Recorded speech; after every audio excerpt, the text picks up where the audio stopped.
સુરત સહિત સમગ્ર દેશમાં ગેરકાયદે વિદેશીઓ ઘૂસી આવતા હોવાના બનાવો છાસવારે સામે આવતા હોય છે, ત્યારે માત્ર 5,000માં બાંગ્લાદેશના નાગરિકને બોગસ આધાર કાર્ડ બનાવી આપનારને પકડી પાડવામાં આવ્યો છે. પાલઘરમાં CSC સેન્ટર ચલાવનારને ઝડપી લઈને આગળની કાર્યવાહી હાથ ધરવામાં આવી છે.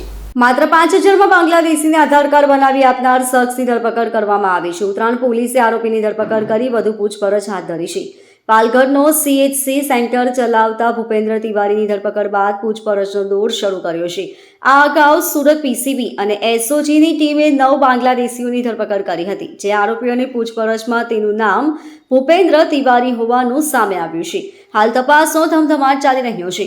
આરોપી પાલઘરના CHC સેન્ટરનો સંચાલક છે. PCB અને SOGએ સમગ્ર રેકેટનો પર્દાફાશ અલગ અલગ પોલીસ સ્ટેશનમાં ગુનો દાખલ કરાવ્યા હતા, જે પૈકી ઉત્તરાયણ પોલીસ મથકમાં દાખલ થયેલા ગુનામાં આરોપીની ધરપકડ કરવામાં આવી છે.